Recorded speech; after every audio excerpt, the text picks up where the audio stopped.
എജു ക്യാപ്സ്യൂളിൻ്റെ പുതിയൊരു എപ്പിസോഡിലേക്ക് എല്ലാവർക്കും സ്വാഗതം. നിങ്ങൾ ഈ ചാനൽ ആദ്യമായിട്ടാണ് കാണുന്നതെങ്കിൽ സബ്സ്ക്രൈബ് ചെയ്യുക, വീഡിയോ ഇഷ്ടപ്പെടുകയാണെങ്കിൽ ലൈക്ക് ചെയ്യുക. എൻ്റർപ്രണർഷിപ്പ് ഡെവലപ്മെൻറ്റ് എന്ന് പറഞ്ഞുള്ള BCom 4 സെമസ്റ്ററിൻ്റെ ഒരു പുസ്തകത്തെക്കുറിച്ചാണ് നമ്മളിവിടെ ഡിസ്കസ് ചെയ്തുകൊണ്ട് വരുന്നത്. ഇതിൻ്റെ ഫസ്റ്റ് ചാപ്റ്റർ വരുന്നത് എൻ്റർപ്രണർ ആൻഡ് എൻ്റർപ്രണർഷിപ്പ് എന്ന് പറഞ്ഞൊരു ചാപ്റ്റർ ആയിരുന്നു. അതിൻ്റെ qualities of A good entrepreneur എന്ന് പറഞ്ഞൊരു ടോപ്പിക് വരെ നമ്മൾ കഴിഞ്ഞ ക്ലാസ്സിൽ ഡിസ്കസ് ചെയ്തു. അതിനുശേഷം വരുന്ന ടൈപ്പ് ഓഫ് എൻ്റർപ്രണേഴ്സ് എന്ന് പറഞ്ഞൊരു ടോപ്പിക്കിനെ കുറിച്ചാണ് ഇന്ന് നമ്മളിവിടെ ഡിസ്കസ് ചെയ്യാൻ പോകുന്നത്. ടൈപ്പ് ഓഫ് എൻ്റർപ്രണേഴ്സ് എന്ന് പറയുമ്പോൾ എത്ര തരത്തിലാണ് നമ്മളിപ്പോൾ ഇന്നത്തെ ഈ ബിസിനസ് വേൾഡിൽ എൻ്റർപ്രണേഴ്സിനെ എങ്ങനെയൊക്കെയാണ് ക്ലാസിഫൈ ചെയ്തിട്ടുള്ളത് എന്നതിനെക്കുറിച്ച് പഠിക്കുന്ന ഒരു ടോപ്പിക്കാണ്.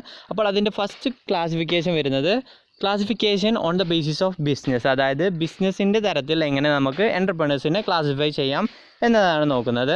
അതിൽ ഫസ്റ്റ് വരുന്നത് ഒന്നാണ് ബിസിനസ് എൻ്റർപ്രണേഴ്സ്, അതായത് സ്വന്തമായിട്ടുള്ള ഒരു ഐഡിയ വെച്ചിട്ട് ആ ഐഡിയ ജനറേറ്റ് ചെയ്ത് ഒരു എക്സിക്യൂട്ട് ചെയ്തിട്ട് ഒരു പ്രോഫിറ്റബിൾ ബിസിനസ് ആയി കൊണ്ട് നടക്കുന്ന ഒരാളെയാണ് നമ്മൾ ബിസിനസ് എൻ്റർപ്രണേഴ്സ് എന്ന് പറയുന്നത്. അടുത്തത് വരുന്നത് ട്രേഡിംഗ് എൻ്റർപ്രണേഴ്സ്, അതായത് ട്രേഡിംഗ് ആയിട്ട് ബന്ധപ്പെട്ട് sales and purchase of goods ആയിട്ട് നമ്മൾ കച്ചവടം ചെയ്യുന്ന ആൾക്കാരെയാണ് നമ്മൾ എന്ത് പറയുന്നത്, ട്രേഡിംഗ് എൻ്റർപ്രണേഴ്സ് എന്ന് പറയുന്നത്. അടുത്തതായി വരുന്നത് ഇൻഡസ്ട്രിയൽ എൻ്റർപ്രണേഴ്സ്, അതായത് മാനുഫാക്ചറിങ്ങുമായി ബന്ധപ്പെട്ട് കിടക്കുന്ന ആളുകളെയാണ് നമ്മൾ ഇൻഡസ്ട്രിയൽ എൻ്റർപ്രണേഴ്സ് എന്ന് പറയുന്നത്. അതിനുശേഷം വരുന്ന ഒന്നാണ് അഗ്രികൾച്ചറൽ എൻ്റർപ്രണേഴ്സ്, അതായത് കൃഷിയുമായി ബന്ധപ്പെട്ട് കിടക്കുന്ന എൻ്റർപ്രണേഴ്സിനെയാണ് നമ്മൾ അഗ്രികൾച്ചറൽ എൻ്റർപ്രണേഴ്സ് എന്ന് പറഞ്ഞ് ഡിഫൈൻ ചെയ്യുന്നത്. അടുത്തതായി വരുന്ന ഒരു ക്ലാസിഫിക്കേഷൻ ആണ് classification on the basis of motivation. അതിൽ വരുന്ന ആദ്യത്തെ എൻ്റർപ്രണർ പ്യുവർ എൻ്റർപ്രണർ, അതായത് സ്വന്തം കഴിവിൽ പെർഫോമൻസിൽ വിശ്വസിച്ചുകൊണ്ട് ഈ എൻ്റർപ്രണർഷിപ്പിലേക്ക് കടന്നു വരുന്ന ഒരാളെയാണ് നമ്മൾ പ്യുവർ എൻ്റർപ്രണർ എന്ന് പറയുന്നത്. അദ്ദേഹത്തിൻ്റെ മോട്ടിവേഷൻ സ്വന്തം കഴിവിൽ വിശ്വസിച്ചുകൊണ്ട് എങ്ങനെ പ്രോഫിറ്റ് ഉണ്ടാക്കാം എന്നതിനെക്കുറിച്ച് ചിന്തിക്കുന്ന ഒരാളാണ് പ്യുവർ എൻ്റർപ്രണർ.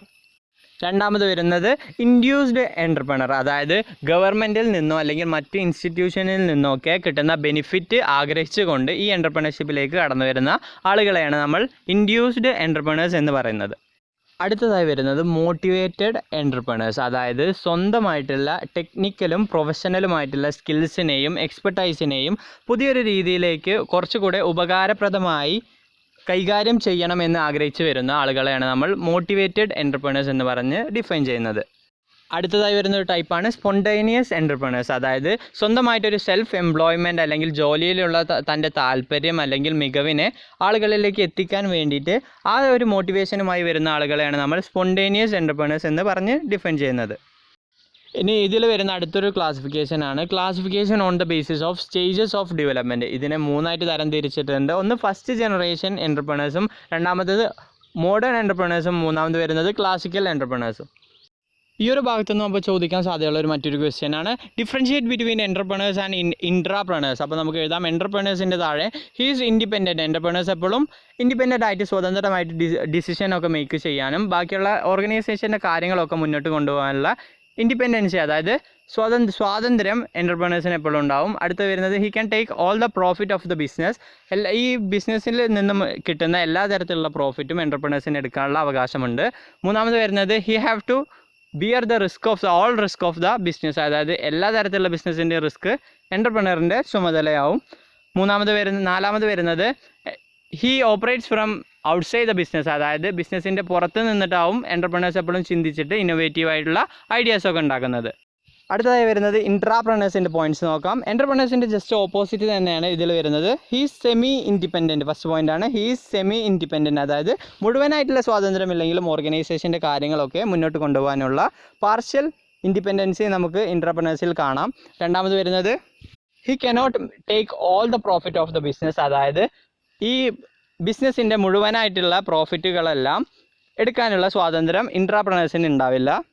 മൂന്നാമത് വരുന്നത് he does not bear the risk of the business. നമുക്കറിയാം ബിസിനസ്സിൻ്റെ റിസ്ക് എപ്പോഴും ഓണേഴ്സിൻ്റെ കയ്യിലോ അല്ലെങ്കിൽ എൻ്റർപ്രണേഴ്സിൻ്റെ കയ്യിലോ ആയിരിക്കും. അതുകൊണ്ട് തന്നെ ഇൻട്രാപ്രണേഴ്സിന് യാതൊരുവിധ ബിസിനസ് റിസ്ക്കും അവർ ഏറ്റെടുക്കേണ്ട കാര്യമില്ല. ലാസ്റ്റ് പോയിന്റ് വരുന്നത് he operates within the organisation, അതായത് ഇൻട്രാപ്രണേഴ്സ് എപ്പോഴും ഓർഗനൈസേഷൻ്റെ അകത്ത് നിന്നും ഇരുന്ന് ചിന്തിക്കുന്ന ആളുകളാണ്. അതുപോലെ തന്നെ നമുക്കറിയാം ഇൻട്രാപ്രണേഴ്സ് എപ്പോഴും കമ്പനിയുടെയും ഓണറുടെയും എംപ്ലോയി ആയി വർക്ക് ചെയ്യുന്ന ആളായതുകൊണ്ട് തന്നെ എപ്പോഴും ഓർഗനൈസേഷൻ്റെ അകത്ത് ഇരുന്ന് ചിന്തിച്ച് വർക്ക് ചെയ്യുന്ന ആളാവാം ഇൻട്രാപ്രണേഴ്സ്. ഈ ഒരു ചാപ്റ്ററിൽ നിന്ന് അടുത്തതായിട്ട് ഇമ്പോർട്ടൻ്റ് ആയിട്ട് എക്സാമിന് ചോദിക്കാൻ സാധ്യതയുള്ള ഒരു ക്വസ്റ്റ്യൻ ആണ് ഫങ്ഷൻസ് ഓഫ് എൻ്റർപ്രണേഴ്സ്. നമുക്ക് നോക്കാം. ഒന്നാമത് വരുന്നത് പ്ലാനിങ് ദ പ്രൊജക്റ്റ്. നമ്മൾ മാനേജ്മെൻറ്റിൻ്റെ ഫംഗ്ഷനൊക്കെ പഠിച്ചതാണ്. അതുപോലെ തന്നെ പ്ലാനിങ് ദ പ്രൊജക്റ്റ്, ഈ ഒരു പ്രൊജക്റ്റിനെ കുറിച്ച് പ്ലാൻ ചെയ്യേണ്ട ഒരു കടമ അല്ലെങ്കിൽ ഉത്തരവാദിത്വം എൻ്റർപ്രണേഴ്സിൻ്റെ കയ്യിലാണ്. പിന്നെ അടുത്ത് വരുന്നത് ഓർഗനൈസിങ്, പ്ലാൻ ചെയ്ത കാര്യങ്ങളൊക്കെ വ്യക്തമായ രീതിയിൽ രൂപീകരിച്ചുകൊണ്ട് ഓർഗനൈസ് ചെയ്ത് വെക്കേണ്ട ഒരു ഉത്തരവാദിത്വം എൻ്റർപ്രണർക്കുണ്ട്. മൂന്നാമത് വരുന്നതാണ് risk taking and uncertainty bearing. നമുക്കറിയാം ഏതൊരു ബിസിനസ്സും റിസ്ക് നിറഞ്ഞതായിരിക്കും. അതുകൊണ്ട് തന്നെ ഈ ഒരു ബിസിനസ്സിൻ്റെ റിസ്ക് ഏറ്റെടുക്കേണ്ട ചുമതല തീർച്ചയായും എൻ്റർപ്രണറിൻ്റെ ഉത്തരവാദിത്തമായിരിക്കും. അടുത്ത് വരുന്നത് മാനേജ്മെൻറ്റ് ഫംഗ്ഷനും നമുക്ക് എൻ്റർപ്രണറിൻ്റെ ഒരു ഉത്തരവാദിത്തമായി കാണാം. അഞ്ചാമത് വരുന്നത് ഡിസിഷൻ മേക്കിംഗ്. നമുക്കറിയാം ഏതൊരു ഓർഗനൈസേഷനിലും വിവിധ തരത്തിലുള്ള ഡിസിഷൻ എടുക്കേണ്ട കാര്യം വരും. അപ്പോൾ അതിലെല്ലാവരും ഉത്തരവാദിത്തം എടുക്കേണ്ടത് ഈ ഒരു എൻ്റർപ്രണറിൻ്റെ കടമയാണ്.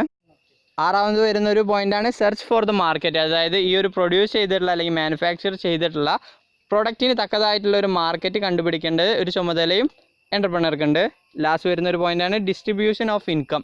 നമുക്കറിയാം ഈ ഒരു കമ്പനി ഏൺ ചെയ്തിട്ടുള്ള ഒരു ഇൻകം തക്കതായ രീതിയിൽ നമുക്ക് ചിലപ്പോൾ സാലറിയുടെ രൂപത്തിൽ അല്ലെങ്കിൽ അടുത്ത വർഷത്തേക്കുള്ള റോ മെറ്റീരിയൽസ് പർച്ചേസ് ചെയ്യാൻ അങ്ങനെയൊക്കെ ഇൻകത്തിന് തക്കതായ രീതിയിൽ ഡിസ്ട്രിബ്യൂഷൻ ചെയ്യാനുള്ള ഒരു ഉത്തരവാദിത്വം ഈ എൻ്റർപ്രണർക്കുണ്ട്.